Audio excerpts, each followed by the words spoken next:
যারা ভারতের একেবারে ঢালাওভাবে বিরোধিতা করতেছে বাংলাদেশে, তারা হলো বাংলাদেশের শত্রু। আমি এটা আপনাকে প্রমাণ করে দেব, বাংলাদেশের শত্রু তারা। আচ্ছা আসেন আমরা, আর যারা গাজওয়াতুল হিন্দ করবেন, গাজওয়াতুল হিন্দ অর্থ হইল যে আল্লাহ রাসূলের নাকি একটা ভবিষ্যৎবাণী আছে যে মুসলমানরা হিন্দুস্তান দখল করবেন। তো প্রায় আমাদের দেশের অনেকেই বলতেছে গাজওয়াতুল হিন্দ করব। তাদেরকে বলি যে কদিন আগে ওই যে জামায়াতের যে ওই জামাত হলো একটা ফাঁসিকি দল, তাদের কথা তো আমরা আলোচনায় আনতে চাই না, বিশ্বাসও করতে চাই না। তারা হলো ভণ্ড, প্রতারক, মিথ্যুক, আর তারা তো ইসলাম মানেও না তারা। আর আমাদের দেশের যারা হক্কানি আলেম ওলামা, তারা এদেরকে মুসলমান হিসেবে স্বীকার করেও না। যারা হক্কানি আলেম ওলামা আমরা তাদেরকে ফলো করি, যাদেরকে, তারা আবার এই জামাতকে মুসলমান হিসেবে মানে না। কয়েকদিন আগে জামাতের দায়বে আমি দেখছেন গাজওয়াতুল হিন্দ করবো 50 লক্ষ লোক নিয়ে যায়।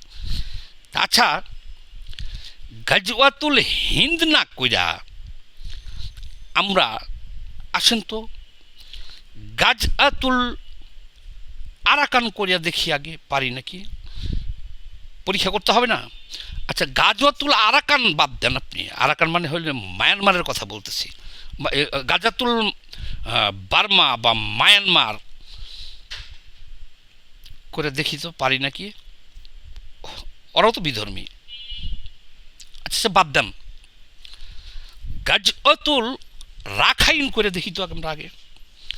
এই যে কক্সবাজারে আমাদের একেবারে রাষ্ট্রের, বুঝতেছেনই তো, ভিতরে সীমান্তে ছোট একটা প্রদেশ রাখাইন,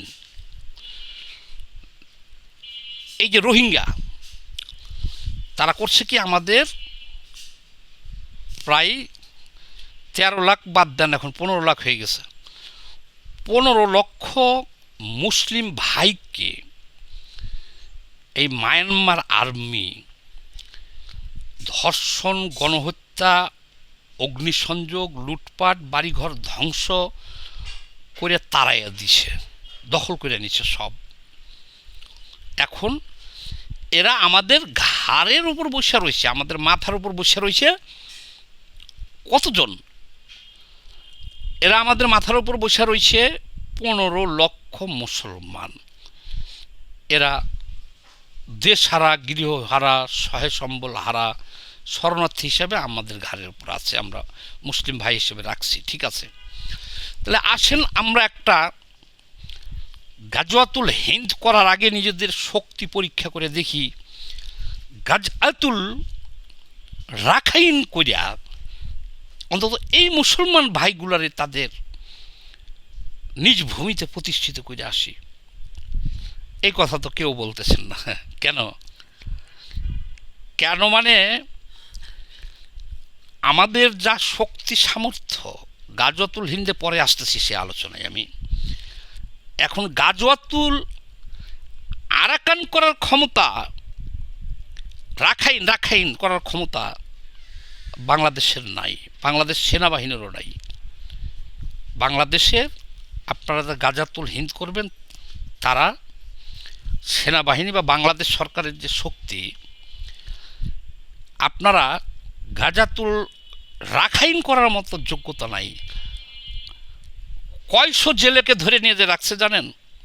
এই যে বাংলাদেশের এই 5ই আগস্টের পর থেকে এ পর্যন্ত 1000-এর উপরে জেলেকে ধরে নিয়ে গেছে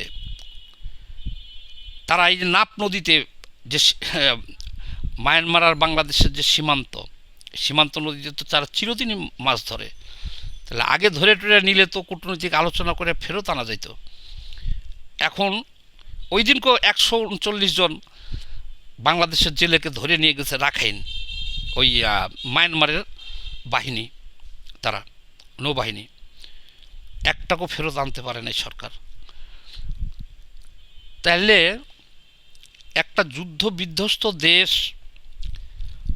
মায়ানমার, তারা আমাদের সীমানার ভিতরে শেল মারতেছে, 15 লক্ষ রোহিঙ্গাকে, মুসলমানকে নির্যাতন করে আমাদের দেশের ভিতর ঠেলে দিয়েছে, আর নিতেছে না। আবার আমাদের দেশের ভিতরে মানুষকেও তারা হত্যা করতেছে, তাদের গোলাগুলি এসে আমাদের দেশের ভিতরে পড়তেছে, আমাদের সীমানার ভিতরে মাছ ধরতেছে, জেলেদেরকে ধরে নিয়ে যেতেছে। তাহলে বাস্তব চিত্রটা হলো আমাদের দেশের এই যে আপনি এই মায়ানমারের এই এতটুকু রাষ্ট্র, ওদের লোক কয় কোটি, সামান্য, ওদের চাইতে তো আমাদের জনসংখ্যা আরও অনেক অনেক অনেক অনেক অনেক বেশি। এটাই তো পারতেছেন না, আপনি পারতেছেন না, করিয়ে দেখেন না খালি। গাজাতুল হিন্দে যাইতেছি, গাজাতুল রাখাইন করে দেখান যে হ্যাঁ নায়েবে আমির সাহেব গাজাতুল রাখাইন করার আগে দেখেন যে আপনার টিকেন কিনা। আচ্ছা, এরপরে আসেন গাজওয়াতুল হিন্দ। গাজওয়াতুল হিন্দ করবেন, খালি করতেছেন আমাদের 20 কোটি মানুষ। আচ্ছা, 20 কোটি মানুষের মধ্যে ভাই বৃদ্ধ বাদ দিবেন না, যারা হাঁটতে পারে না, হাসপাতালে থাকে, শিশু বাদ দিবেন না, 6 মাস, 1 মাস, 2 বছর, 5 বছর, 10 বছরের শিশু এরা কি যুদ্ধ করতে পারবে? তাহলে 20 কোটির হিসাবটা তো আপনারা এখনো গাজওয়াতুল হিন্দ করবেন কীভাবে, মানে হিসাবই তো মিলাতে পারতেছেন না। আপনারা করতেছেন 20 কোটি মানুষের 40 কোটি হাত। একটা দেশের লড়াই করার মতো, এটা হলো ইন্টারন্যাশনাল ল অনুযায়ী, যদি 20 কোটি মানুষ থাকে আপনার এখানে, তাহলে সর্বোচ্চ আপনারা 3 থেকে 4 কোটি মানুষ লড়াই করার যোগ্যতা রাখে। 6:1 আর কি, 1/6, 6 ভাগের 1 ভাগ মানুষ লড়াই করতে পারে। তাহলে 6 ভাগের 1 ভাগ হলে 3 কোটি হয় আর কি, 3×6 = 18। এই হিসেবটি তো আপনারা বুঝছেন না যে 20 কোটি না, 3 কোটি, ধরেন 5 কোটি, আপনি বাধ্যতামূলক 5 কোটি লোককে নিয়ে জয় কী করবেন, গাজওয়াতুল হিন্দ করবেন। 5 কোটি লোকরে রাইফেল দেওয়া তো দূরের কথা, একটা করে লাঠি দিতে পারবেন, ভালো বেতের লাঠি। তা আমরা 5 কোটি ধরলাম, 20 কোটির মধ্যে নারী, শিশু, বৃদ্ধ, অসুস্থ, পঙ্গু, তারপরে আরও আছে মানবিক প্রতিবন্ধী, বললাম না 6 ভাগের 1 ভাগ লোক লড়াই সক্ষম থাকে। তাহলে 3 কোটি লোক ধরলাম, 5 কোটি ধরে নিলাম আপনাদের কথা মতো। তাহলে এই 5 কোটি লোককে একটা করে লাঠি, এই যে পুলিশের হাতে যে বেতের লাঠিগুলো আছে, শক্ত লাঠি, এরকম লাঠি দিতে পারবেন? সেই ক্যাপাসিটি ভাই আপনাদের আছে? আর একটা কথা বলি, লাঠি দিয়ে কি হবে ভাই? এখন লাঠিটা বাদ দিয়ে একটু উপরে উঠি। আচ্ছা, উঠলাম। 303 রাইফেল বা শর্ট গান, এটাই এখন ফিল্ডে সবচেয়ে লো কোয়ালিটির আর্মস। 303, যেটা দিয়ে গুলি করলে রেঞ্জ 1760 গজ, কিন্তু এইটা দিয়ে একটা গুলি ছাড়তে ছাড়তেই এখন এমন অত্যাধুনিক অস্ত্র আছে ভারতের কাছে বা বিরোধী পক্ষর কাছে, যে 303 একটা রাইফেল দিয়ে আপনি একটা গুলি ঘষাঘষি করতে করতে 1000 গুলি আপনার ওই 303 রাইফেল সহ আপনাকে উড়িয়ে নিয়ে চলে যাব। কি বলেছি আমি? যেগুলা অটো মেশিন গান আছে, আপনার এই 303 রাইফেল দিয়া একটা গুলি করে ওই শত্রুপক্ষ পর্যন্ত পৌঁছাইতে যে সময়টা লাগবে, আপনার রাইফেল লোড করে, ট্যাগ করে, তারপরে ট্রিগার করে গুলিটা যে যাবে ওখানে, এর মধ্যে কমপক্ষে 1000 গুলি আসে আপনাদেরকে উড়িয়ে নিয়ে যাব। তো সেই সব অস্ত্র তো আমাদের নাই, কিন্তু আমি বলছি যে 5 কোটি রাইফেল দেওয়ার কি সামর্থ্য ভাই আমাদের আছে? ভারত হলো একটা অন্যতম পরাশক্তি বিশ্বে, চিন্তা করা যায়। যারা গাজাতুল হিন্দ করতে চাইতেছেন, সব বাদ দিলাম, খালি হাতে হাতে মারামারি করব। ভারতকে আমরা বলবো যে ভাই গাজাতুল হিন্দ করব আমরা, কিন্তু তোমাদের বাহুবল পরীক্ষা করব, হিম্মত কতটুকু আছে, আসো খেলি। খেলাবে খেলাবে মোদিকে বললাম যে খেলাবে। এখন মোদি বলল যে কিভাবে খেলবা? আমরা বলবো যে তোমরা কোনো অস্ত্র নিতে পারবে না, আমরা কোনো অস্ত্র নিতে পারবো না, আমরা খেলবো। এই শামীম ওসমানের মতো খেলা না, আবার হাওয়ার উপরে খেলা না, আমরা জেনুইন খেলবো, কিন্তু খালি হাতে আমরা লড়াই করব আপনাদের সাথে। লড়াই হইতে পারে মল্লযুদ্ধ, হাতাহাতি, মারামারি। আমরা আমাদের দেশের 20 কোটি মানুষ কাঁচা দিয়া লুঙ্গি, কাঁচা দিয়া কোমরে গামছা বাইন্দা আমরা তোমার দিল্লির দিকে রওনা হব। তোমরা পারলে ঠেকাও, কিন্তু অস্ত্র ব্যবহার করতে পারবে না। ধরেন মুজি রাজি হয়ে গেল, মোদি কি হলো? রাজি হয়ে গেল। তাহলে কি হবে? আপনারা জিততে পারবেন? গাজওয়াতুল হিন্দ করতে পারবেন? হ্যাঁ, 150 কোটি মানুষ, তাদের কত ভারত। ধরলাম আপনি 20 কোটি নিয়েই রওনা দিলেন, একদিনের শিশু যেটা আছে সেটাও নিয়েও রওনা দিলেন আপনি, এবং মোদি কথা দিল ভারত ঠিক আছে অস্ত্র ব্যবহার হবে না, তোমাদের কথা মানলাম, হাতাহাতি হোক। তাহলে হাতাহাতি হইলে পারে কি ভাই আপনারা পারবেন? বলবেন ইমানি জোশে কাম হবে না ভাই।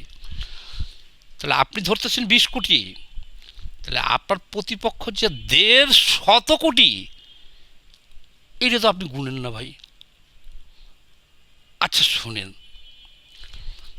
বলতেছেন তাইলে কি আপনি আল্লাহ রাসূলের ভবিষ্যৎবাণী বিশ্বাস করেন না যে গাজওয়াতুল হিন্দ হবে, মুসলমানরা হিন্দুস্তান জয় করবে? আমি অবশ্যই বিশ্বাস করি, বিশ্বাস করব না কেন? কিন্তু আল্লাহ রাসূল কি বলছে আমরা তো পড়ছি সব, যে জ্ঞান অর্জনের জন্যে সুদূর চীন দেশে যাও। আর অনেক হাদিস আছে, সেগুলো তো এইটুকুর মধ্যে বলা যাবে না, একটা ব্যাখ্যা দিই। এ কথা কেন বলছে আল্লাহ রাসূল? উনি তো কোরআন শরীফ দিয়ে গেছে আল্লাহর পক্ষ থেকে, তাহলে সবই তো দিয়ে দিল আপনাদেরকে, তাহলে আবার জ্ঞান অর্জন করতে চীনে যাইতে বললো কেন? এটা আর একটা ভিডিওতে বলবো বিস্তারিত ব্যাখ্যা। আল্লাহ রাসূল তো আর আমাদের মতো আহাম্মক ছিলেন না, আর যারা ফতুয়াবাজি করে এদের মতো মূর্খ ছিলেন না উনি। ওনার ভবিষ্যৎবাণী খালি একটা নিলে তো হবে না, সবগুলো মিলাইতে হবে। ওই যে কোরআনের বাইরেও আপনাকে যেতে বলছে যে সেটা কিন্তু আমরা নেই না, আমরা বলি সবই কোরআনের ভিতরে আছে, সব কোরআনের ভিতরে আছে, কিন্তু আল্লাহ রাসূল নিজে বলতেছে তোমরা জ্ঞান অর্জনের জন্য সুদূর চীন দেশে যাও। চীনে কি কোরআন পড়তে যেতে বলছে মুসলমানদের? জ্ঞান আরোহণ করতে বলছে কোরআনের বাইরের থেকে। তাহলে সেই জ্ঞানটা কি? সেই জ্ঞানটা হলো এই, আমরা এখন দেখতেছি যে ভারত একটা পারমাণবিক রাষ্ট্র, ঠিক আছে? তাদের সব দিক দিয়া জনসংখ্যাও 150 কোটি, আমরা 20 কোটি, ভূখণ্ড আমাদের চাইতে 24 গুণ বড়, অস্ত্রপাতি তারা পারমাণবিক শক্তিধর রাষ্ট্র। তাহলে ওই জ্ঞান অর্জন দিয়ে যদি আমি বিবেচনা করি, তাহলে দেখতে পাইতেছি যে আমাদের বাংলাদেশটা তাদের দখল করতে 7-8 ঘন্টার বেশি লাগবে না। আমি একজন সামরিক রিটায়ার্ড ঊর্ধ্বতন জেনারেলের সাথে কথা বলছিলাম, আমাকে বলছে যে আপনি আমার এই কথাটা প্রকাশ করবেন না। তাইলে আমি বলবো সত্য কথাটা, যে আমরা যত ধরনের হুঙ্কার দিতেছি ভারতের বা যাই দেই, তো সশস্ত্র বাহিনী আমাদের যে মেজারমেন্টটা, এটা কিন্তু বলবেন না, কারণ আমরাও কিন্তু বলি যে ভারতের সাথে মোকাবেলা করব, হ্যাং করেঙ্গা ত্যাং করেঙ্গা। বলছে ভারতের বিরুদ্ধে লড়াই গেলে আমরা 7-8 ঘন্টা টিকতে পারবো। আমি বললাম 7-8 ঘন্টা তো ভারত কি বলেন না বলেন, ভারত থেকে ঢাকা আসতে তো ওদের যানবাহন সাজোয়া যান নিয়ে আসতে তো 7-8 ঘন্টা লাগবে। বলছে ওই আসতেই যা সময় লাগবে, ওদের প্রতিরোধ করার মতো কোনো অস্ত্র আমাদের বাংলাদেশে নাই। তাহলে এই পরিস্থিতিতে আপনি গাজওয়াতুল হিন্দ করবেন কিভাবে বলেন? তাহলে আপনাকে এখন কি করতে হবে? গাজওয়াতুল হিন্দ করতে গেলে ধৈর্য ধরতে হবে, আল্লাহ রাসূলের সেই বাণী প্রতিফলিত হবে। কবে হবে এটা তো উনি ডেট বেঁধে দিয়ে যায় নাই। ভারত তো চিরদিনই এরকম শক্তিশালী নাও থাকতে পারে, একসময় ভেঙে ভেঙে টুকরা হয়ে যেতে পারে। অলৌকিকভাবে বাংলাদেশের শক্তি সামর্থ্য একসময় বেড়ে যেতে পারে। তখন হিসাব নিকেশে বুঝলে যদি দেখি যে হ্যাঁ গাজওয়াতুল হিন্দ হয়ে যেতেছে, আমরা এখন দখল করে নিতে পারবো, আমরা সে পর্যন্ত অপেক্ষা করতে হবে। আর এখন যেটা বলতেছি, এই কাল্পনিক গাজওয়াতুল হিন্দ করা মানে আত্মহত্যা করা। সবাই ভালো থাকবেন, ভিডিওটা একটু বেশি বেশি শেয়ার করে দিন।